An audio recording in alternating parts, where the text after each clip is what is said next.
சீதாராமன் அவர்கள் உங்களுக்கு எல்லாம் தெரியும் அவங்கள நல்லா. நமக்கு மழை வெள்ளம் வந்த போது இங்கே வந்தார். தூத்துக்குடிக்கு வந்தாங்க. மத்திய அரசுக்கு எதிராக திமுக சார்பில் இன்று நடைபெற்ற ஆர்ப்பாட்டத்தில் கலந்து கொண்ட எம்பி கனிமொழி அமைச்சர் நிர்மலா சீதாராமனை கேள்விகளால் விலாசி எடுத்துள்ளார். நீடிக்க வேண்டும் என்றால் பீகார், ஆந்திரா என்ற 2 மாநிலங்கள் அங்கே இருக்கக்கூடிய எம்பிக்கள், அந்த கட்சியின் தலைவர்கள் அவர்களுக்கு ஆதரவு அளிக்க வேண்டும். வேற எந்த காரணமும் இல்லை. இந்த 2 மாநிலத்து மேல அவங்களுக்கு அக்கறை இருக்கிறதுக்கு. ஆட்சியில இருக்கணும்னா அவங்களோட தயவு தேவை. அந்த தயவிற்காக அவர்கள் எதை கேட்டாலும் இவர்கள் கொடுக்க தயாராக இருக்கிறார்கள்.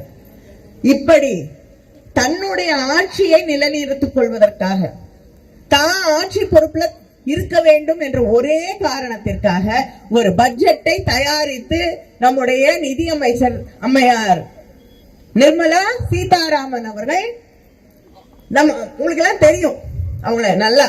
நமக்கு மழை வெள்ளம் வந்த போது இங்கே வந்தார்.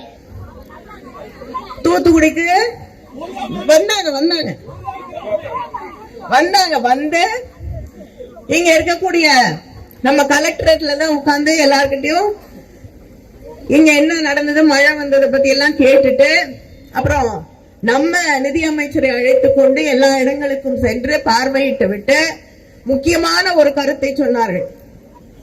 என்ன, கோயிலுக்கு போனீங்கன்னா தட்டுல காசு போடுங்க, உண்டியல்ல போடாத. அதனால சொல்லிட்டு அவ்வளவுதான். போனவங்க தமிழ்நாட்டை பத்தி சிந்திக்கவும் இல்லை. நமக்கான அந்த மழைக்கான நிவாரண நிதி 1 ரூபாய் வரல. செய்திகளை உள்ளது உள்ளபடி தெரிந்து கொள்ள ரெஃப்ளெக்ட் நியூஸை சப்ஸ்கிரைப் பண்ணுங்க.